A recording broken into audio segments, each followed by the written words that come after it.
The goal of the project is to envision the first responder of the future 10, 15 years from now and develop solutions, integrated solutions, that will make them both safer and more effective.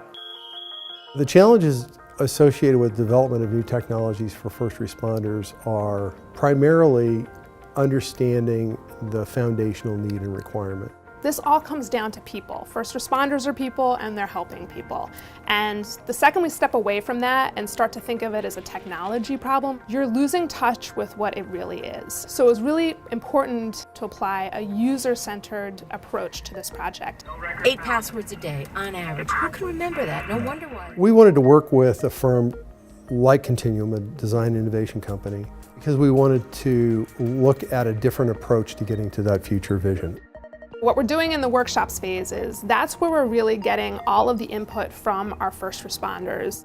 But the future is for me to be able to grab my pass device and say, it's engine 33's pipe mill. One thing that was nice is by having the industry participants as part of the learning phases of the project, we were able to use some of their existing technologies and concepts as our initial prototypes almost.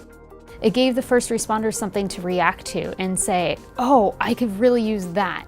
It was important to say, okay, we've got a lot of thoughts in terms of what first responders go through. What we want to do is make sure we have a good, focused goal to ideate towards. We do a lot of prototyping early and often and get feedback on those different prototype levels with our first responders. So choosing the right fidelity of a prototype is important to help us guide the conversation. It got people out of their comfort zones, it got people out of their usual routines, and that led to a better understanding of different responsibilities, different roles, and different issues that would be presented both in the future and in terms of technology use. It was kind of a meeting of the minds, having us all there, that what we're looking for kind of exists. What was interesting here was they said, well, here's our product. Does it work for you? And then if it doesn't, what would you need? So simply presenting an idea on a conference room table to 30 firefighters will get us some surface stuff, but until they see it or experience it in use, it's hard for them to really understand its impact.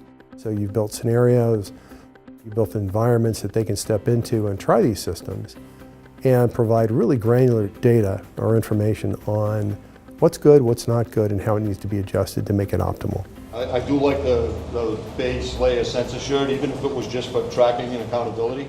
So welcome to the future. We got a more detailed picture of what the needs and requirements were around different use cases for the prototypes that had been crafted.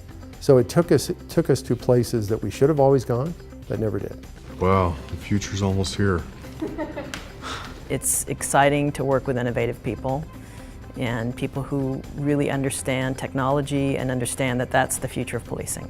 It's going to make us more effective, it's going to make us better at our jobs, and it's going to make us safer. I think first responders will always be there to help us, and I hope that we can make them safer in the future.